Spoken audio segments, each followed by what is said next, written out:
السلام عليكم ورحمة الله وبركاته. ازيكم يا حبايبي؟ عاملين ايه؟ يا رب تكونوا بألف خير. اللهم صل وسلم وبارك على سيدنا محمد. هنعمل مع بعض نوع من أسهل وأجمل أنواع المعجنات. هنعمل كده الشريك بعجينة زي القطن، وكمان بمكونات بسيطة جدا موجودة كلها في البيت، خفيفة وطعمها في منتهى الجمال. عجينة ناجحة من أول مرة إن شاء الله. الوصفة تعجبكم وجربوها. أهم حاجة ما تنسوش تدعموني بلايك وشير. ويلا بينا هنبدأ كده مع بعض وصفتنا.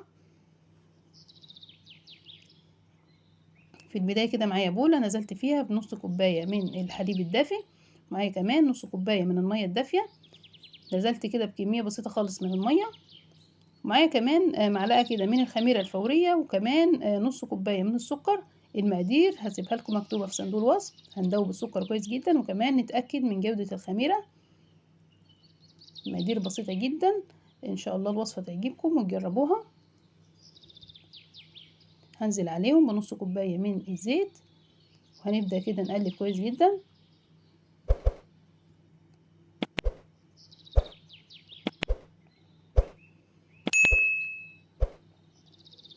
هضيف كده بيضة، وكمان معايا كده بياض بيضة، وسبت كمان الصفار كده غطيته كويس جدا عشان ما ينشفش مني.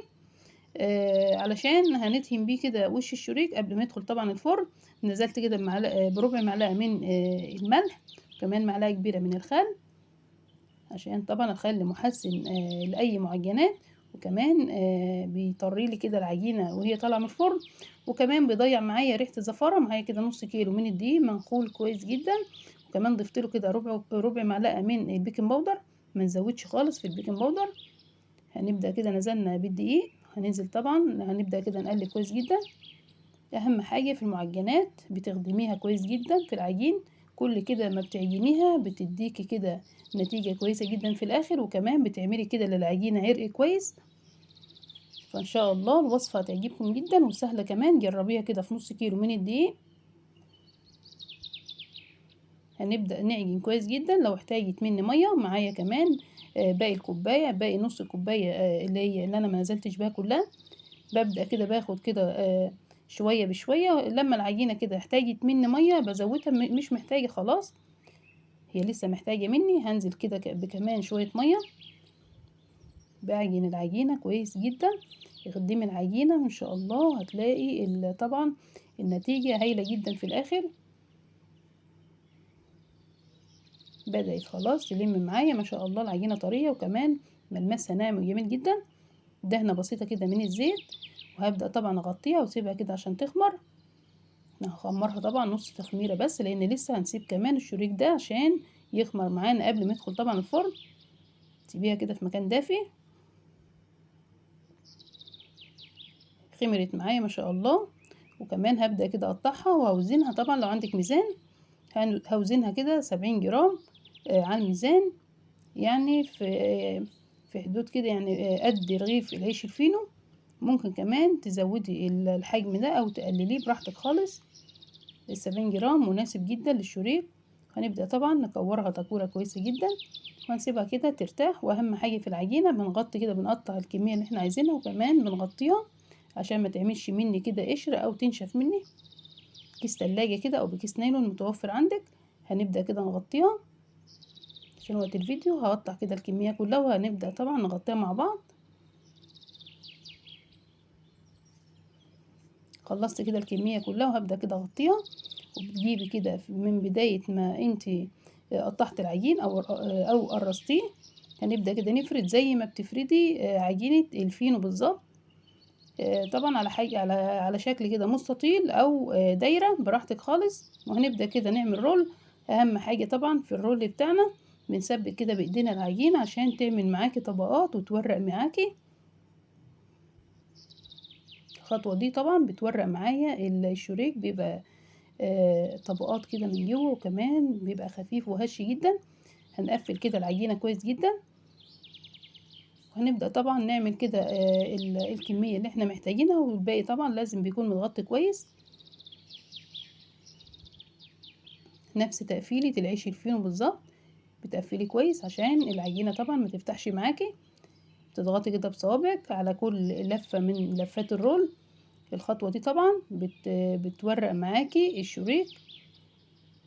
هنقفل طبعا تقفيلة كويسة جدا عشان طبعا الخميرة اللي احنا حاطينها طبعا هتفتح معايا العجينة، فبقفل كويس جدا. معايا كمان صينية كده او صاج تدهنيها دهنة بسيطة خالص من الزيت. وهنبدأ كده نجيب كده كمية اللي احنا طبعا فردناها.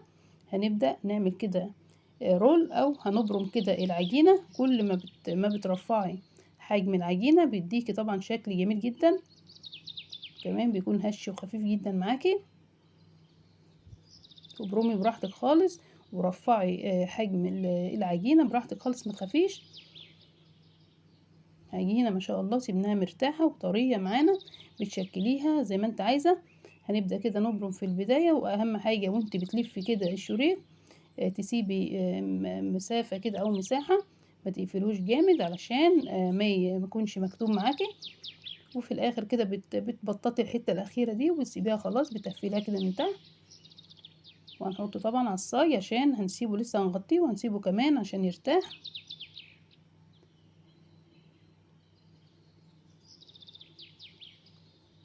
العجينة عشان مرتاحة معايا وخمرانة كويس جدا، بتشكليها براحتك خالص. الوصفة سهلة جدا وبسيطة، بتعمليها مش هتاخد منك لا وقت ولا مجهود ان شاء الله.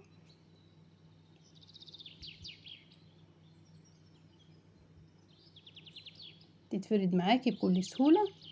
وصفة بسيطة جدا، املي بيتك بيها كده بركة وخير. وكمان ولادك هتعجبهم جدا ان شاء الله، يطلبوها منك على طول. بطاطا اهم حاجة الحتة الاخيرة دي عشان هتفتح منك في الفرن.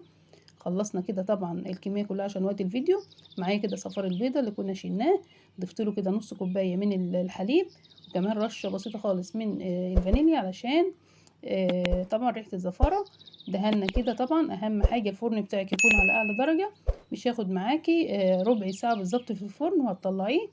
اهم حاجة طبعا بتقلبي كده الصاج من وقت للتاني عشان ياخد لون موحد.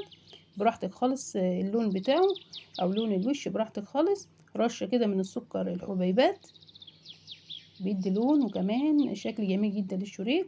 دخلته الفرن اخد معايا 12 دقيقة بالظبط. اول ما بتطلعيه من الفرن بتغطيه على طول عشان طبعا ما ينشفش منك. الشريط انا طبعا حمرت كده 2 عشان انا بحب اللون يكون احمر شوية كمان. ده شكله النهائي ما شاء الله عليه، هش معايا وخفيف. عجينة كده قطنية ناجحة معايا من اول مرة، وان شاء الله الوصفة تعجبكم وتجربوها. طعمه لذيذ جدا خفيف. عجينة ما شاء الله عليها، ان شاء الله الوصفة تعجبكم وتجربوها. وفي رعاية الله.